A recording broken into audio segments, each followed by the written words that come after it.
Welcome you all. In this lecture, we are going to discuss about consistency limits. As we are started discussing about index properties, in our previous lecture, we discussed about very important index property of the fine-grained soils plasticity.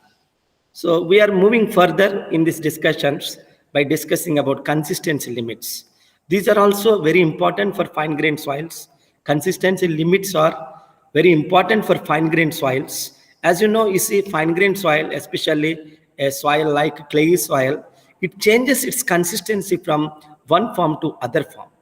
This is very interesting to understand. What do you mean by consistency? Consistency means a material changing its form from one form to other form. So in fact, here you see, this is actually this consistency limits originally coined by Atterberg. Atterberg is a Swedish agricultural engineer who actually postulated there are four states exist in fine-grained soil, especially clay soil. So one is liquid, then followed by plastic, then semi-solid and solid state.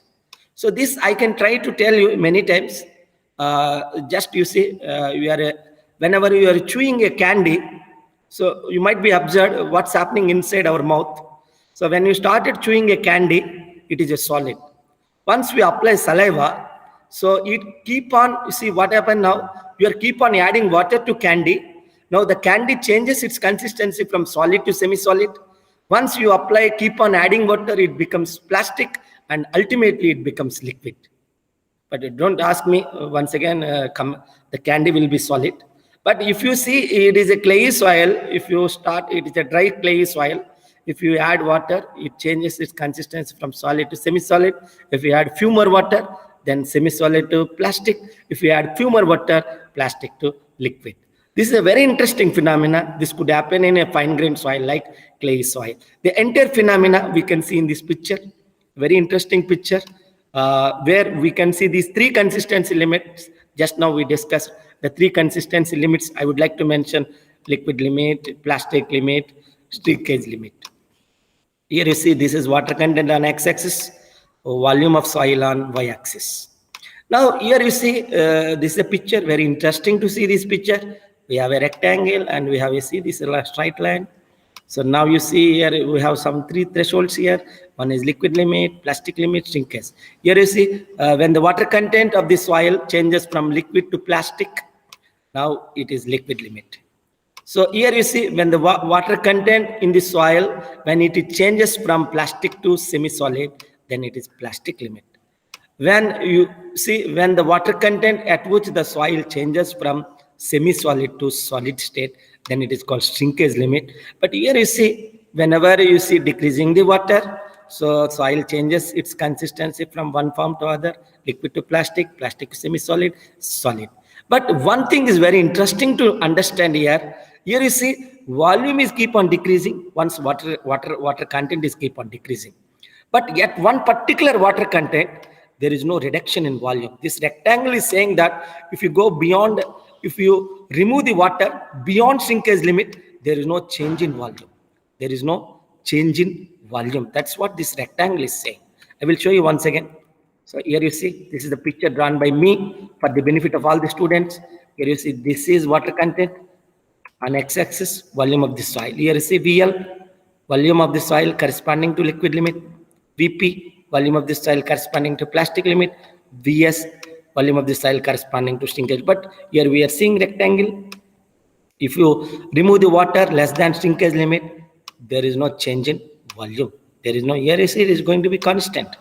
Whereas it is linear, it is keep on decreasing if water content is decreasing. That's the beauty of understanding the consistency limits. So here you see, once again I will show you, this is a very elaborate picture where you can see these three limits, consistency limits, liquid limit, plastic limit, shrinkage limit, and the state of the form, how the soil is changing from one form to other. And now we can able to calculate this line slope, how to calculate slope, angle of slope here y2 minus y1 by x2 minus x1. Here you see, I want to calculate volumetric shrinkage. Here you see, in case of volumetric shrinkage, someone can write VL minus VS by VS. So this is volumetric shrinkage, or sometimes we are very much interested to calculate shrinkage ratio. This will be VL minus VS by VS. So over this VL, VS, I am telling about liquid and shrinkage. Now corresponding water content WL, WS. That's the story of Y2 minus Y1 by X2 minus X1. Now you see, we are not going to end our discussion just by naming the consistency limits. I used to tell you, even you can see our video on how to determine liquid limit of soil in laboratory. So where we are trying to take the soil, which is pulverized and air dried. Actually, initially it is air dried and pulverized and passed through 425 micron sieve.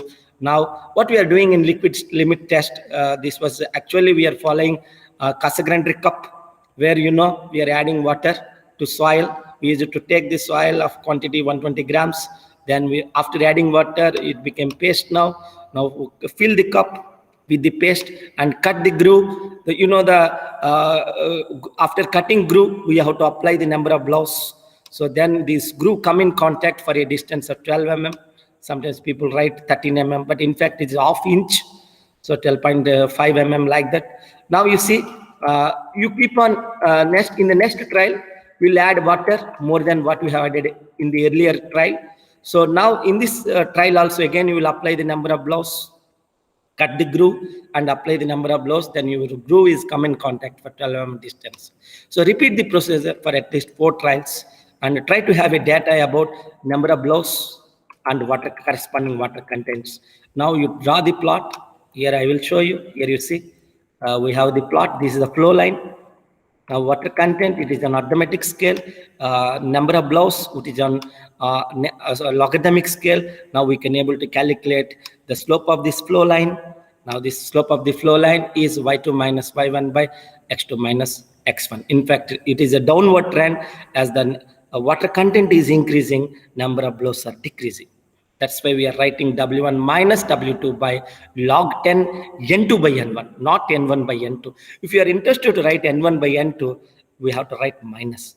This minus is indicating as the water content increases, number of blows are decreases. This is a downward trend. We all know in mathematics, this is downward trend. This is upward trend. So this is about how to identify the flow index. Now here you see, this is a typical data of the liquid limit test conducted by using Cassegrain cup device. One can see now the data is here. So number of blows and water content. My interest is to present why I am presenting this question. I want to show you logarithmic scale for number of blows, water content on ordinary arithmetic natural scale, where you see the data is here. I have water content right from 25.2 to 60. So I have selected 25 as the beginning value, 30. So 1 centimeter is 5% on y-axis. Now up to 60 here, one can see. Now here see number of blows. I have 10, 19, 23, 27, and 40. So all are fault. See, let me show you one point. If number of blows is 10, let me show you this is number of 10. So what is the water content? 60. So this is the way I have located the first point. If the water content is 45.2, here you see, this is 45.2. Now, the corresponding number of blows is, here you see, corresponding number of blows is 19. One can see now this is 19. The way I have located the next point. So similarly, locate all the points and join with a straight line. Then it is called flow line. Now, how to determine water liquid limit? The water content corresponding to 25 blows, N is equal to 25. That water content we are trying to report as a liquid limit of the soil. Liquid limit of the soil. So this I use it to explain. Here you see, I got water content corresponding to 25 blows is 38. So liquid limit of the soil is 38. Now here you see, this is about a detailed discussion about how to determine liquid limit of soil. And in similarly, I can tell you, we can able to determine plastic limit by rolling thread method, and ultimately we can determine plasticity index and other indices. Those I am going to cover in this video. Here you see, this is the discussion about shrinkage limit. So I will try to discuss about shrinkage limit also. Here initially you see, what is shrinkage limit? Shrinkage limit is the water content at which the soil changes its consistency from from semi-solid to solid state. So here you see how to determine shrinkage. See, in fact, shrinkage limit is the water content at which the soil is still saturated. So we know that there is a relationship between degree of saturation, void ratio, water content, and specific gravity. It is very good to know the soil is still saturated. SR is 1. If SR is 1, degree of saturation, as you know, it is 100%, then E is equal to W into GS. This time I am going to write W suffix S into GS. Now what is W suffix S? W suffix S is nothing but shrinkage limit, where the soil is saturated, still saturated. So WS is equal to E by GS. Sometimes I use it to found this question in examinations. They use it to give void ratio and also specific gravity of solids. They are expecting you to calculate shrinkage limit. Many times students are getting confused. They feel that it's a difficult question, but it is very easy if you know the fundamental rudiments, the relationship between S, E, W, GS. So in fact, at a shrinkage limit, degree of saturation is 1. Now we can easily determine water content is the shrinkage limit, E by GS. That's what I actually here you see. I have a question. It was appeared in our old exam, end examination in way back. The void ratio of the soil is given, and also it's very interesting. 0.88 the void ratio. What is the shrinkage limit if GS is 2.7? Just now we discussed WS is equal to E by GS. As I told you once again, SE is equal to WGS, where S is 1, then W becomes WS. WS is equal, E is given, GS is given. It's a matter of seconds. Within less than 5 seconds, we'll get the answer. Here 0.8 by 2.7, 0.3241. This is into 100. Now I'm expressing shrinkage limit in percentage. Now this is about a story, how to determine shrinkage limit using E and GS. The same way I have another question. During shrinkage limit test, volume of dry soil PAT was found to be 11.02 and dry mass is 22.78 gram. If the shrinkage limit is 10.9%, what is the specific gravity of solids? A very interesting question, but still the formula is same. Shrinkage limit is equal to E by GS. E by GS. Now we are struggling for how to determine E. So I know E. I repeatedly telling there is a formula to calculate E in terms of GS and rho D. Here you see, we all know E is equal to GS, specific gravity of solids, into rho W by rho D minus 1. But remember that this formula is actually deduced from this one. Rho D is equal to 0 W by 1 plus E. You just rearrange it. 1 plus E is equal to 0 W by rho D. Now I'm getting E. So someone can ask me why I'm selecting this equation. The reason is, you know, I want void ratio. The questionnaire is given information regarding mass of dry soil and very interesting, and volume of dry soil. Now rho D, MD by VD, here in shrinkage limit, we have to write because the specimen is shrunk, so volume will become dry volume. So now rho D is MD by VD in dry state. So now you have to write VD. In fact, rho D is mass of dry soil by volume of soil, but at shrinkage limit, there is no further reduction in volume. That's why we are writing MD by VD. Volume of dry soil is given in question. Very interesting. 11.02 and mass is given. Now with this I can able to get rho D. So whatever rho D I can substitute here, 0 W by rho D minus 1, then I am getting E.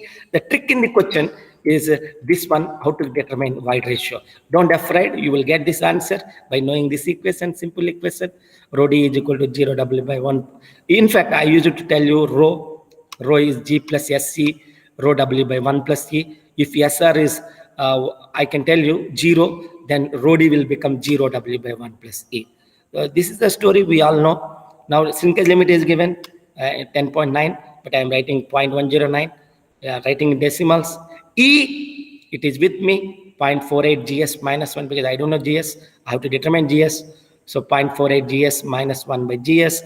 Now rearranging this equation, I am getting GS now, because that is what my expectation. I want to determine specific gravity of solid, but still the formula is WS is equal to E by GS. But this time we are thinking beyond the formula, because we don't know E. That's why we are using this equation. Now let me tell you answer GS 2.63. Yes, We are ready to accept this answer. The reason the specific gravity of solids is, in general, it is between 2.6 to 2.8 like that. So this is about the story of how to determine shrinkage limit, or sometimes you can able to determine specific gravity from shrinkage limit. Specific gravity of solids from shrinkage limit. So before the end of this lecture, I will tell you the importance of consistency limits, right from liquid limit. I told you using Cassegrain cup, plastic limit, where you will do rolling thread. By using rolling thread method, we will make the thread of diameter 3 mm, and also crumble should short. Crumble should short means the consistency of soil changing from plastic to semi-solid. So that's why we should ensure a crumble should start during plastic limit. And now very interestingly, we got chance to speak about shrinkage limit also.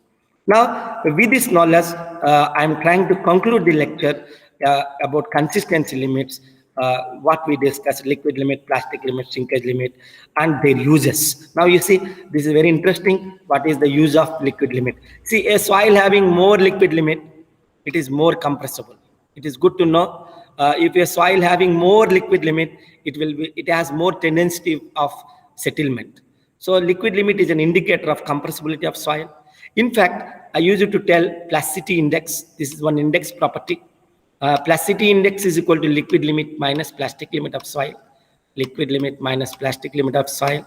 So here you see, I can show you in picture also, liquid limit minus plastic limit. Here, yes, one can see here. Here you see liquid limit minus plastic limit. This is plasticity index. Now, if plasticity index is more, obviously you see the soil, you see whatever the soil having more plasticity, it is here you see the presence of fine content is more in that soil. Plasticity index is a measure of fineness of particles. If fineness is more, obviously one can expect more plasticity. This is the advantage of knowing liquid limit and plastic limit, because plasticity index is the outcome of LL minus PL. Now, it is very important to know, the liquid limit is an indicator of, as I told you, compressibility of soil. And also very important, the liquid limit and plastic limit, in fact, altogether they give plasticity index, which is useful for classification of this point. I would like to write very clearly: classification of fine-grained soils. If we want to classify fine-grained soil, the knowledge of liquid limit and plastic limit is highly essential. As per, if somebody wants to classify fine-grained soil based on Indian Standard Soil Classification System, IS 1498, it is indispensable we should conduct liquid limit and plastic limit of the particular fine-grained soils. So the main objective of knowing plasticity index, because they are consistency limits, what we call plasticity index, which is liquid limit minus plastic limit, it is widely useful for classification of fine-grained soils. So thank you all. We'll meet in the next lecture.